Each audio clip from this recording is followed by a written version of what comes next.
17 siglos. Ese es el tiempo exacto que transcurrió entre Adán y el diluvio de Noé.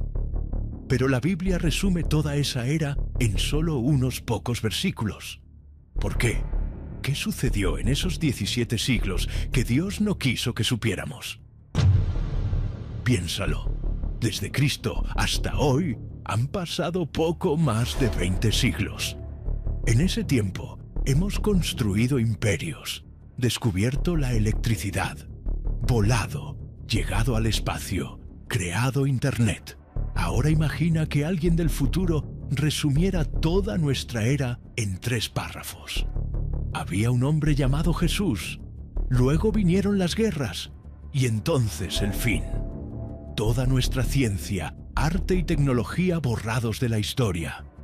Eso es exactamente lo que sucedió con los 17 siglos antediluvianos. Y no fue por casualidad. La verdadera pregunta es, ¿qué descubrió la humanidad en esos siglos que fue tan peligroso que Dios decidió borrar no solo a las personas, sino incluso el recuerdo de lo que lograron hacer?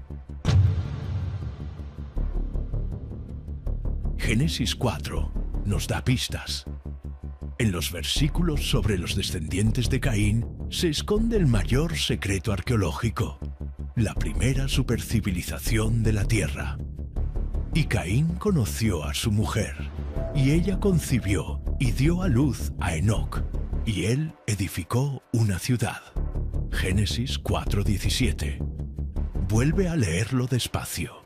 Caín, el primer asesino, condenado a ser fugitivo y errante en la tierra, no solo tiene un hijo, construye una ciudad, la primera de la humanidad. Espera, ¿cómo un fugitivo maldito consiguió los recursos, la mano de obra y los conocimientos para construir una ciudad? ¿De dónde vinieron las personas para poblarla? ¿Y por qué, en una época en la que la humanidad debía ser primitiva, alguien ya tenía el concepto urbanístico de una metrópoli? Guarda esa pregunta. La respuesta te sorprenderá más adelante.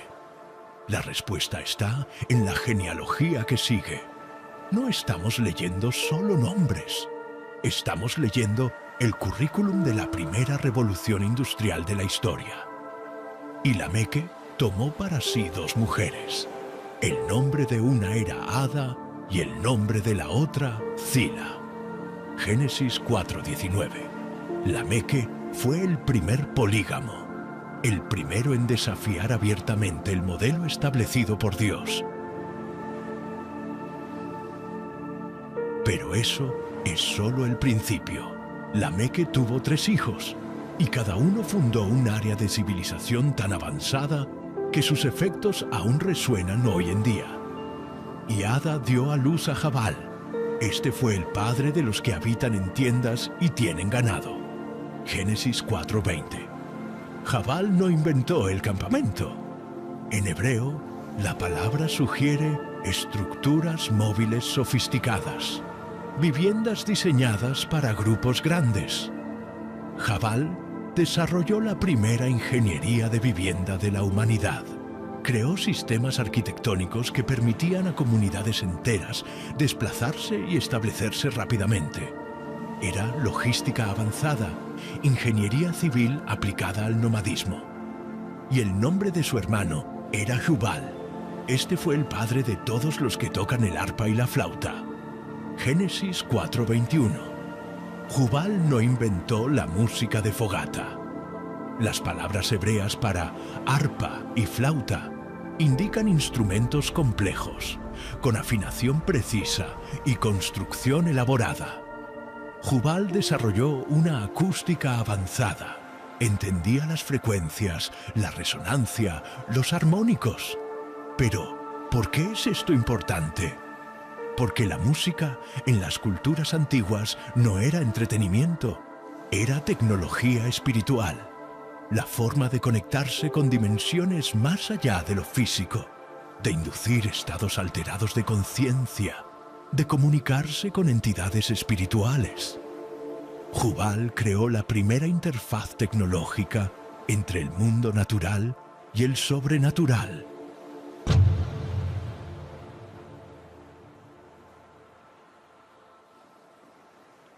Y ahora agárrense fuerte, porque lo que viene a continuación lo cambia todo. Y Zila también dio a luz a Tubal-Caín, maestro de toda obra de cobre y hierro. Génesis 4:22. Aquí llegamos al punto que debería sorprendernos. Tubal-Caín, maestro de toda obra de cobre y hierro. Estamos hablando de metalurgia avanzada, de aleaciones metálicas, de forja, de tecnología que, según los arqueólogos convencionales, la humanidad solo desarrollaría milenios después. La palabra hebrea para maestro es latash, que significa alguien que afila, corta y moldea con precisión. Tubal-Caín no era un simple herrero, era un ingeniero metalúrgico. Entendía de temperaturas, presiones y composiciones químicas. Tubal-Caín desarrolló la primera tecnología militar de la humanidad. Fíjese en el detalle: cobre y hierro. Dos tecnologías que, según la cronología arqueológica tradicional, no deberían coexistir en la misma época. El cobre es anterior al hierro en siglos, pero Tubal-Caín dominaba ambos simultáneamente. ¿Cómo? Aquí está la verdad que debe comprender. Estos hombres no descubrieron estas tecnologías por sí mismos. Les fueron enseñadas. Imagina la escena: una ciudad en construcción. No chozas de barro, sino estructuras de bronce y hierro. No pastores primitivos, sino ingenieros, metalúrgicos, acústicos. No una sociedad simple, sino una civilización tecnológica avanzada. Y todo ello solo unas pocas generaciones después de Adán. Pero aquí está la pregunta aterradora. Si en 7 generaciones después de Adán, los descendientes de Caín ya habían desarrollado el urbanismo, la ingeniería, la acústica y la metalurgia, ¿qué lograron hacer en los siguientes 15 siglos? Y lo más importante, ¿por qué Dios permitió que esto fuera desarrollado por el linaje del asesino y no por el linaje del justo Set? ¿Recuerdas que al principio pregunté cómo Caín logró construir una ciudad de la nada? Ahora descubrirás la respuesta que Leatilla, historia, te ocultó. Cuando la Biblia dice que Caín conoció a su mujer, hay una implicación que los traductores evitan. La palabra hebrea, yada, a veces implica no solo una relación íntima, sino también un conocimiento compartido, un aprendizaje mutuo. ¿Y si la mujer de Caín aportara conocimientos que él por sí solo nunca podría haber desarrollado? Caín fue condenado a ser un fugitivo, pero cuando se dirige a la tierra de Nod, al oriente del Edén, Génesis 4:16, no va a un desierto vacío, va a una tierra que ya tenía un nombre: Nod, una tierra que ya existía. ¿Y si Nod no fuera solo un lugar geográfico, sino un centro de conocimiento? ¿Y si allí Caín encontrara no solo una mujer, sino una civilización ya instruida por seres que sabían mucho más sobre tecnología de lo que cualquier humano debería saber? ¿Sabías que hay más de 200 mitos en todo el mundo que hablan de seres que descendieron del cielo y enseñaron tecnología a los hombres? Sumerios, egipcios, griegos, mayas, incas, todos cuentan la misma historia.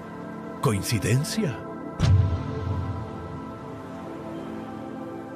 La Biblia menciona en Génesis 6:2 que los hijos de Dios vieron que las hijas de los hombres eran hermosas y tomaron para sí mujeres. Pero este versículo es cronológicamente muy posterior a la fundación de Enoc. ¿Y si los hijos de Dios ya estaban en la tierra mucho antes? ¿Y si la civilización de Caín fue la primera en recibir instrucción directa de seres celestiales que decidieron intervenir en el desarrollo humano. Eso explicaría cómo Caín, un fugitivo, logró fundar una metrópoli. Eso explicaría cómo sus descendientes dominaron tecnologías que deberían haber tardado siglos en desarrollarse. Esto explicaría por qué el linaje de Caín se volvió tecnológicamente superior al de Set en tan poco tiempo. Y esto explicaría por qué Dios tuvo que intervenir de manera tan drástica 17 siglos después.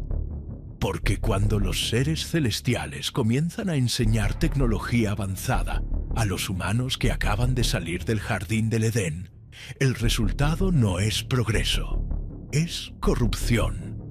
Y la corrupción, cuando no se contiene, contamina toda la creación. La ciudad de Enoc fue el primer laboratorio de hibridación entre el conocimiento celestial y la ambición humana. Y lo que nació de ese laboratorio fue una supercivilización que hizo cosas que ni siquiera nuestra era moderna ha logrado. Durante los siguientes 15 siglos, esta civilización creció, se extendió y desarrolló tecnologías que desafían nuestra comprensión.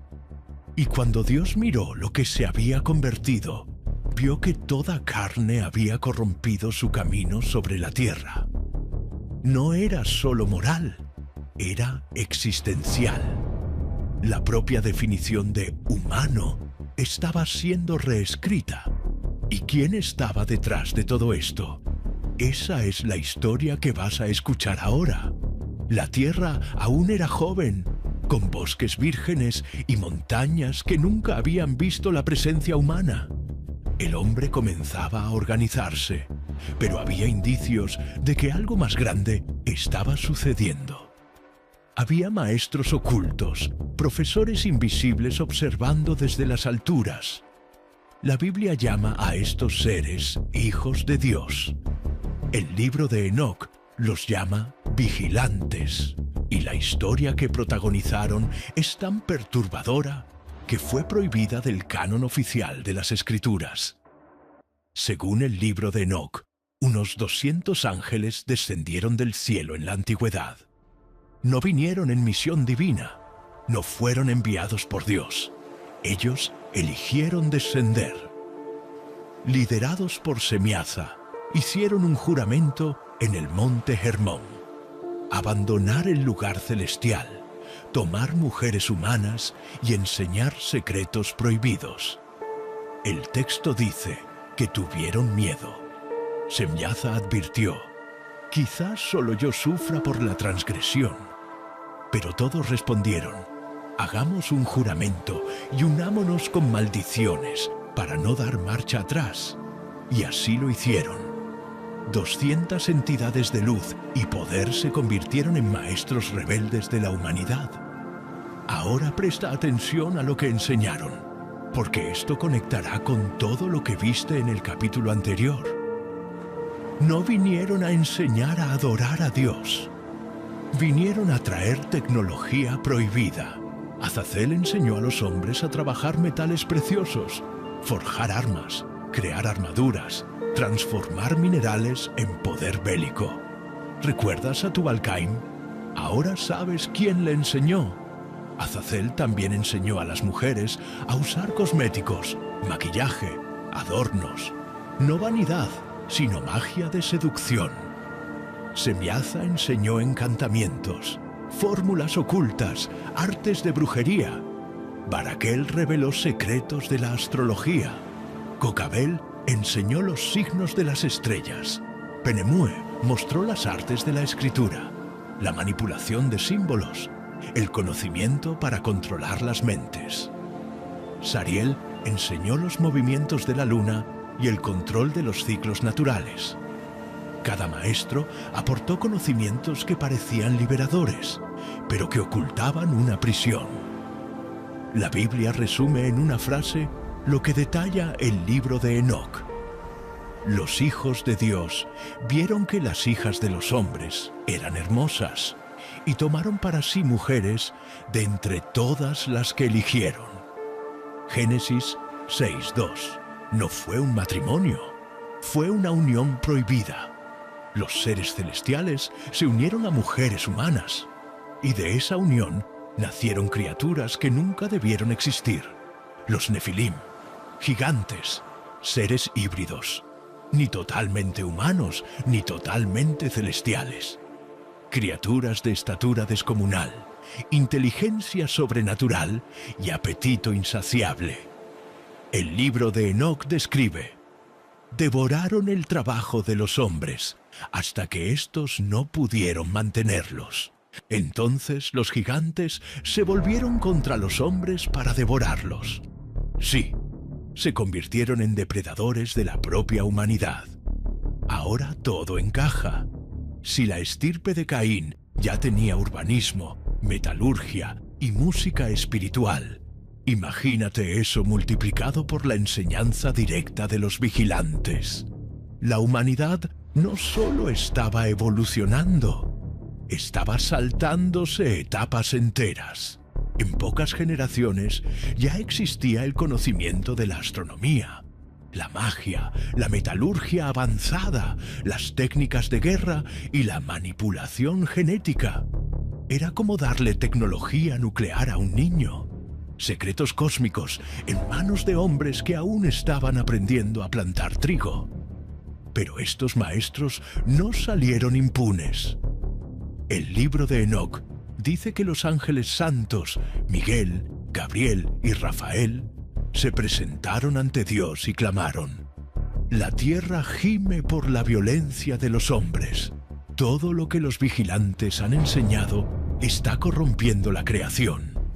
Y entonces llegó la sentencia. Los vigilantes serían encadenados en abismos oscuros, a la espera del juicio final. Semiaza y sus compañeros fueron encarcelados bajo las montañas, sellados con cadenas eternas. Los Nefilim serían destruidos por el propio diluvio, ahogados por las aguas que barrerían el planeta. Pero incluso encarcelados, el daño ya estaba hecho. El conocimiento ya se había liberado. La humanidad ya tenía en sus manos secretos que no podía controlar. Y aquí hay algo que te dejará boquiabierto. Todas las culturas antiguas hablan de dioses que descendieron del cielo y enseñaron tecnología. Los sumerios hablaban de los Anunnaki. Los egipcios hablaban de los Neteru. Los griegos hablaban de los titanes. Los pueblos nativos de América hablaban de los hombres pájaro.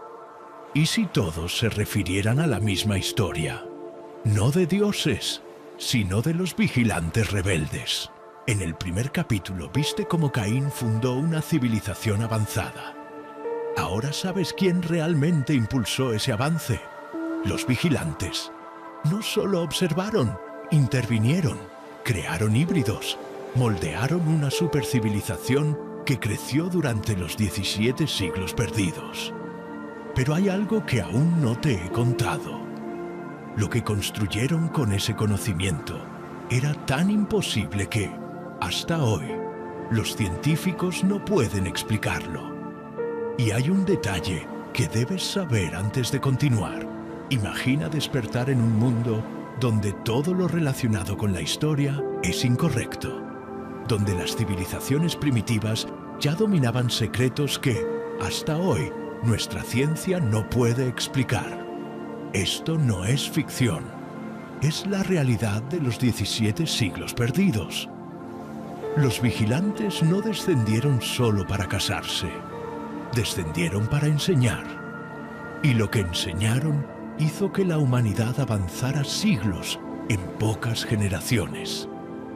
Pero este avance tenía un propósito: corromper la creación. Las generaciones posteriores a Caín y los vigilantes construyeron no solo ciudades, sino maravillas imposibles. Gigantescos megalitos se alzaron de la tierra. Estructuras como pirámides, zigurats y templos alineados con las estrellas surgieron por todo el planeta. Y aquí está la pregunta que los arqueólogos no pueden responder. Incluso con toda nuestra tecnología, máquinas, computadoras y cálculos modernos, todavía no sabemos cómo construir muchos de estos monumentos. ¿Cómo se cortaron con precisión láser bloques de cientos de toneladas y se transportaron kilómetros sin ruedas ni acero? Civilizaciones supuestamente primitivas poseían una ingeniería que supera a la nuestra. Piénsalo por 3 segundos. Pero los vigilantes no solo enseñaron a levantar piedras. Trajeron conocimientos sobre genética e hibridación. El libro de Enoc y las tradiciones antiguas sugieren que los Nefilim experimentaron con cruces prohibidos, hombres mezclados con animales, criaturas híbridas que llenaron la tierra de aberraciones. Los pueblos antiguos hablan de centauros, minotauros, hombres escorpión, aves humanas. ¿Son solo mitos? ¿O recuerdos distorsionados de esos experimentos genéticos antediluvianos? Hoy, en 2025, ya tenemos la capacidad de editar el ADN con CRISPR, de crear embriones híbridos entre humanos y animales en laboratorios. Si hemos logrado esto en décadas de ciencia moderna, ¿qué impediría a una civilización con conocimientos celestiales haber hecho lo mismo hace milenios?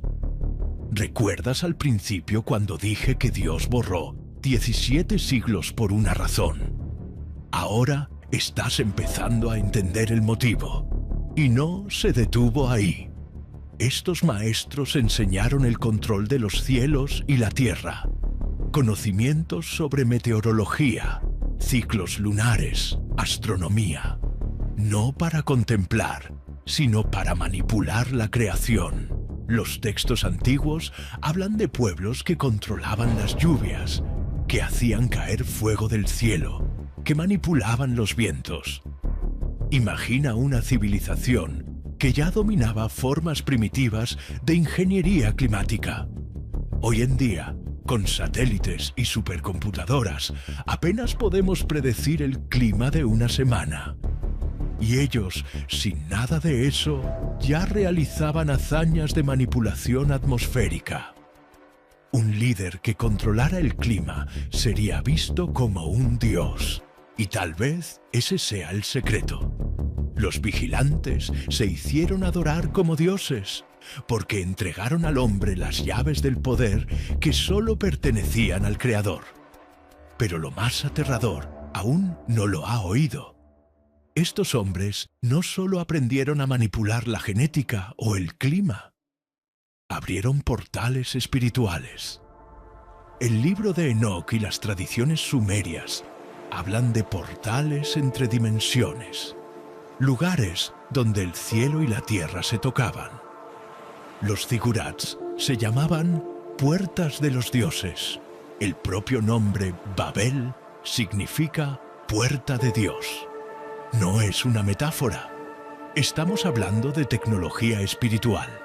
Templos, música, fórmulas que abrían brechas en el tejido de la realidad para que las entidades del mundo espiritual se manifestaran.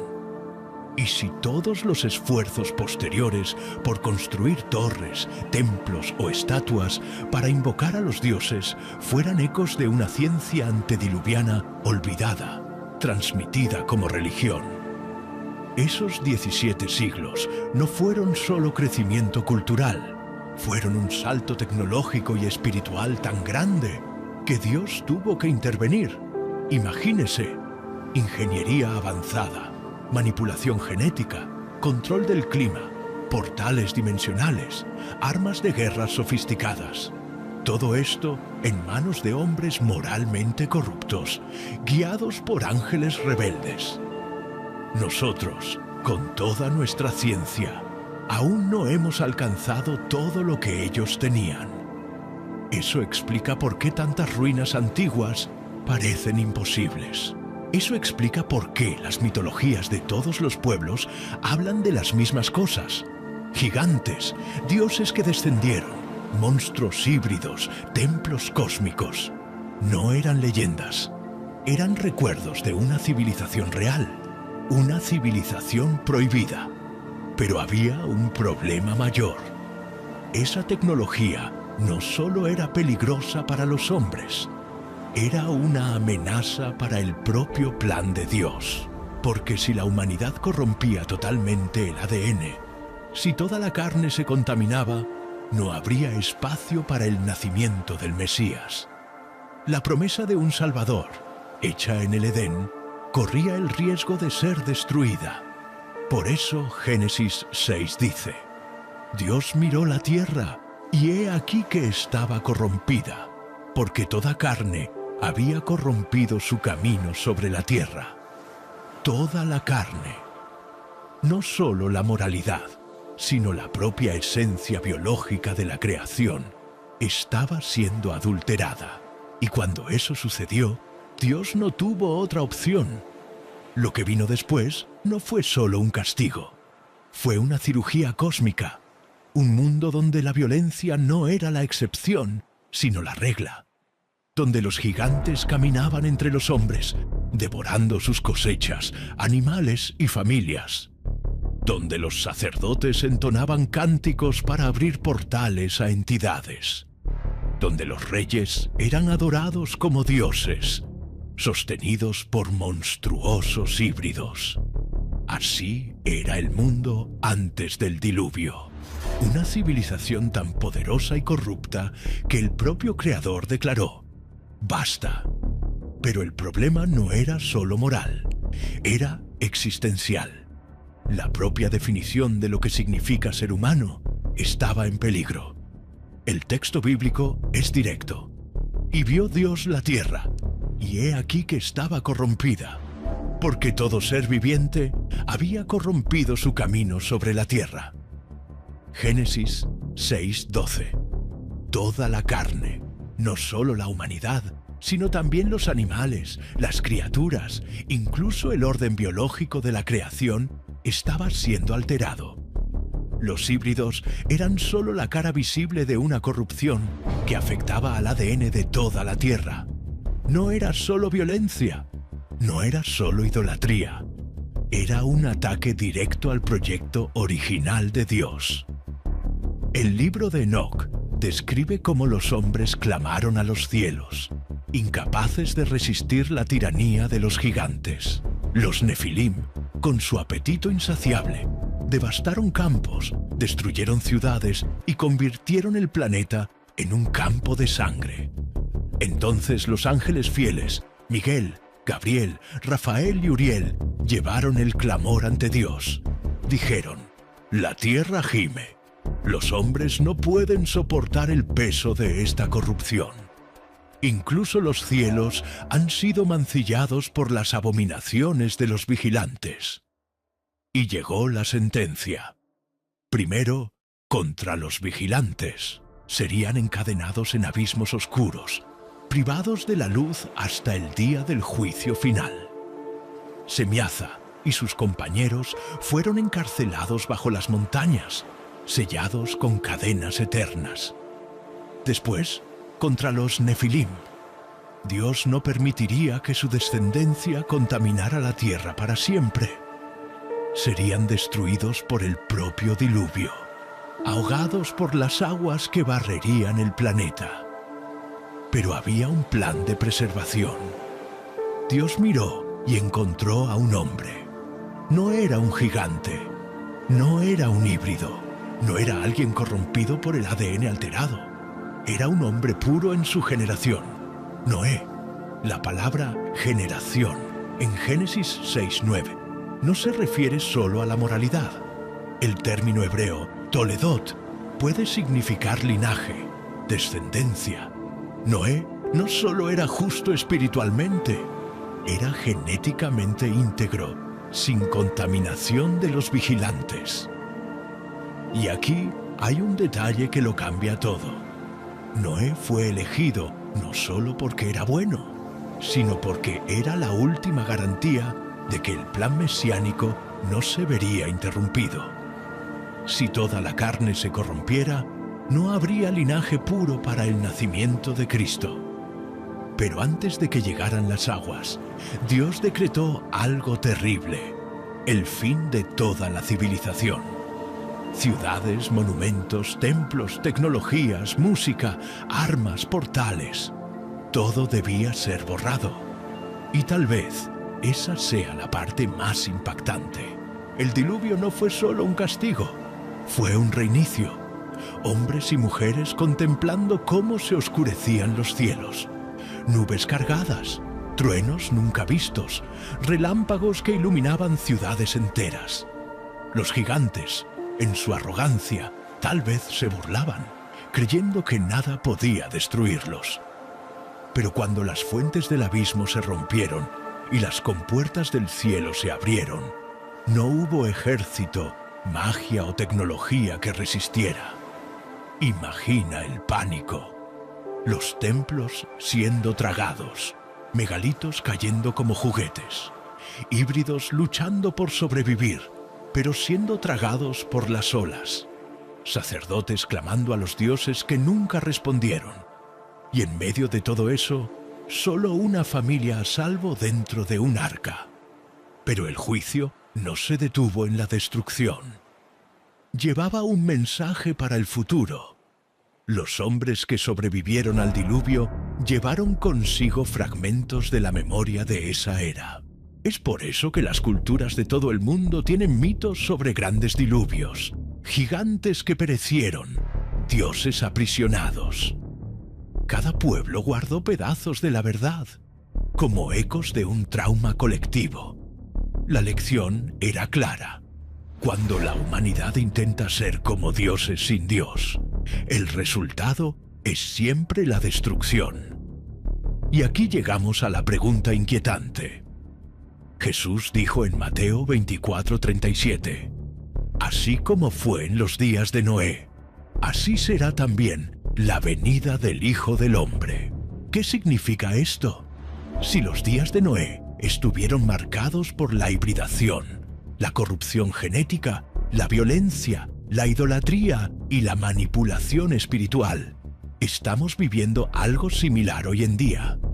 Estamos jugando con el ADN, la clonación, la inteligencia artificial, la manipulación climática, las armas de destrucción masiva. Estamos abriendo portales digitales que conectan el mundo entero en segundos.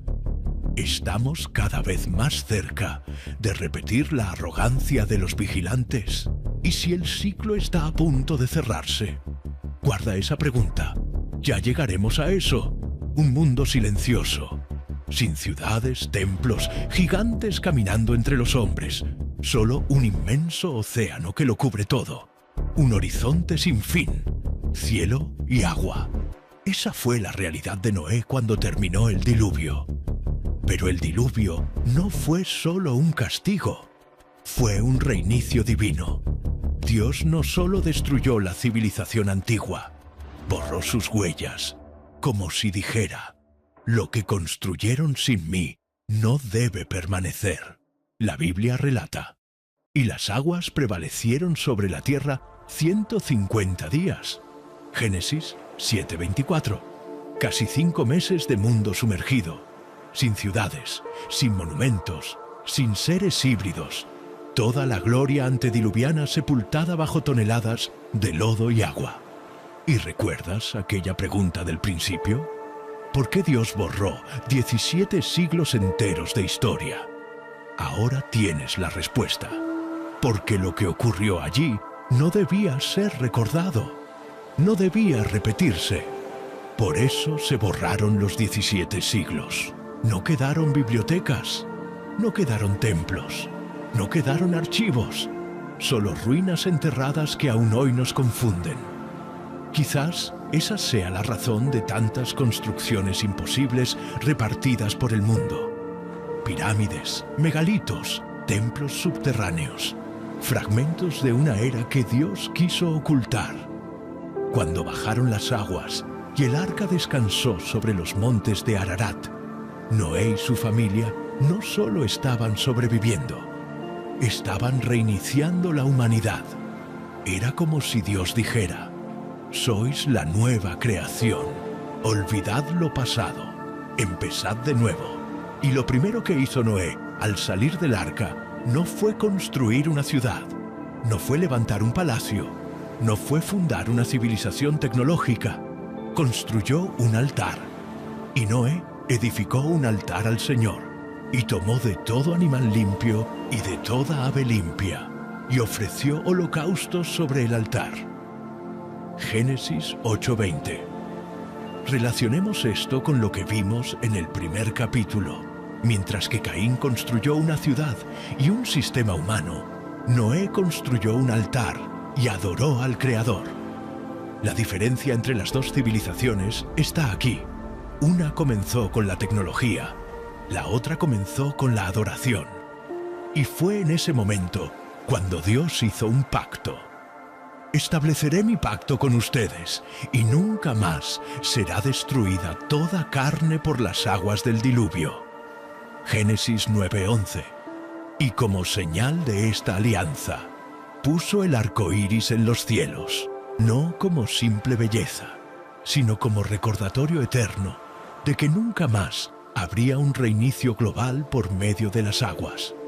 Pero presta atención, el pacto no prometía que nunca habría otro reinicio, solo prometía que no sería con agua. Quizás el próximo reinicio no sea acuático, sino de otra forma. Ahora déjame preguntarte algo. ¿Por qué Dios borró casi todos los rastros de esa civilización? Si hubiera querido, podría haber conservado monumentos, registros, ciudades enteras como testimonio, pero no. Permitió que los restos quedaran enterrados, fragmentados, ocultos en mitos. Quizás porque, si tuviéramos acceso completo a esa ciencia, caeríamos en los mismos errores. Quizás porque la humanidad no resistiría la tentación de repetir el pecado de los vigilantes. Por eso hoy miramos Göbekli Tepe, Stonehenge, las pirámides, y nos quedamos en shock.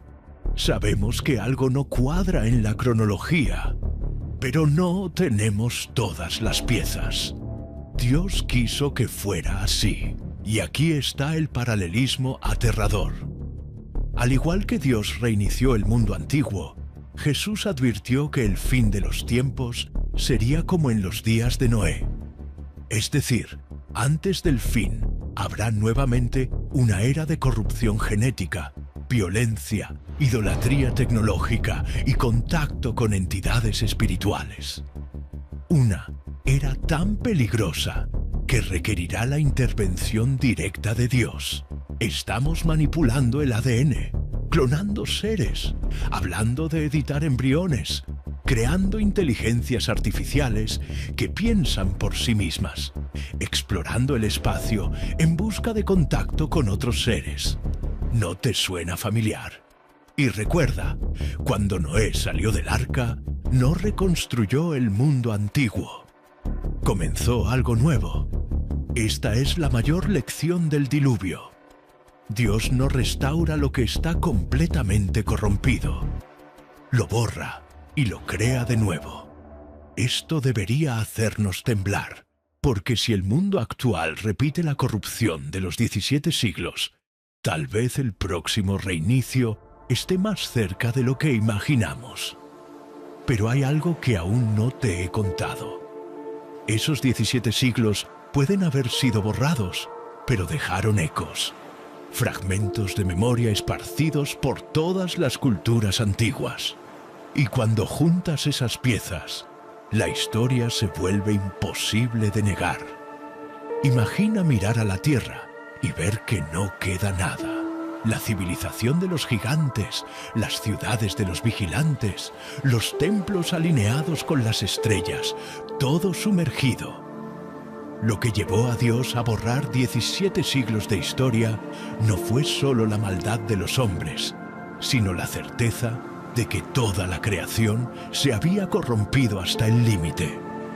La Biblia dice: «He aquí que traeré un diluvio de aguas sobre la tierra, para destruir toda carne en la que hay aliento de vida debajo del cielo».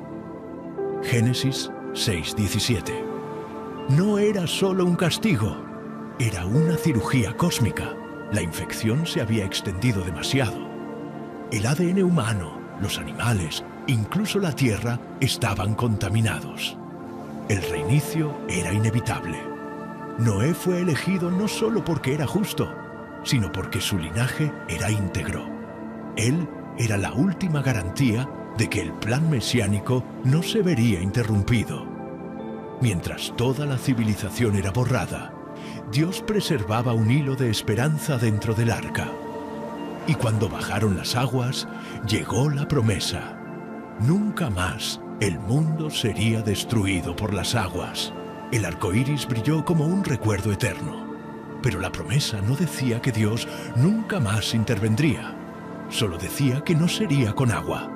El próximo reinicio puede ser diferente. Jesús dijo: como fue en los días de Noé, así será también la venida del Hijo del Hombre.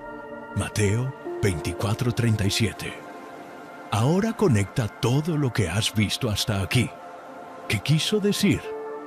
Que antes del fin, el mundo repetirá los mismos patrones del período antediluviano: corrupción genética, hibridación, idolatría tecnológica, violencia generalizada, contacto con entidades espirituales. Hoy en día ya editamos el ADN, clonamos seres, creamos inteligencias artificiales, manipulamos el clima, exploramos portales digitales que conectan al mundo entero. ¿No estamos repitiendo la misma historia? En 2025, los científicos ya hablan de crear embriones híbridos humano-animales. Ya tenemos la tecnología para modificar los genes de los bebés antes de nacer. Ya hemos construido inteligencias artificiales que aprenden por sí solas y superan a los humanos en tareas complejas. Estamos haciendo exactamente lo que los vigilantes nos enseñaron, y lo llamamos progreso. Y aquí está la revelación final. Los 17 siglos se ocultaron no para mantenernos ignorantes, sino para advertirnos. El silencio de la Biblia es un grito que dice: no están preparados para saber hasta dónde pueden llegar sin Dios.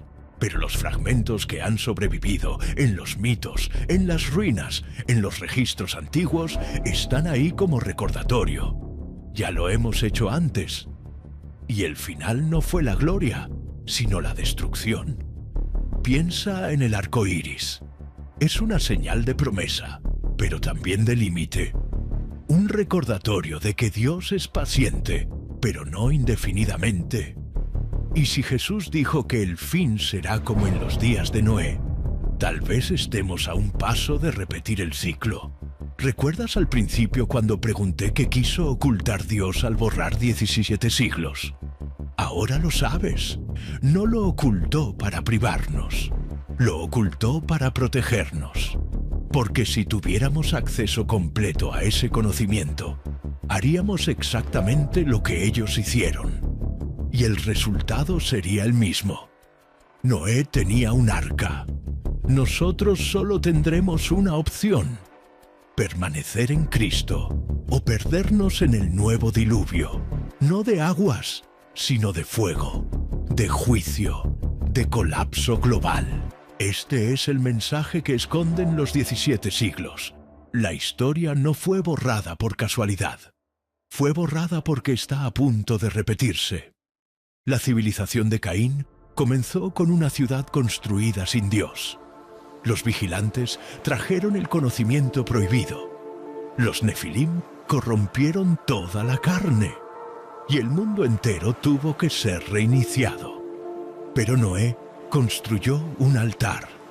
Y del arca salió una nueva humanidad. Una segunda oportunidad. La pregunta que queda es: cuando llegue el próximo juicio, ¿dónde estarás? ¿Dentro del arca o tratando de construir otra torre de Babel? Los 17 siglos perdidos no son solo historia antigua, son profecía, son advertencia, son el espejo de nuestro propio tiempo. Y el arco iris en los cielos sigue brillando, recordándonos: Dios es fiel a sus promesas. No volverá a destruir la tierra con agua, pero vendrá el fuego. Y esta vez no habrá arca de madera, solo una, Cristo. 17 siglos han sido borrados, pero la lección permanece y la elección es tuya.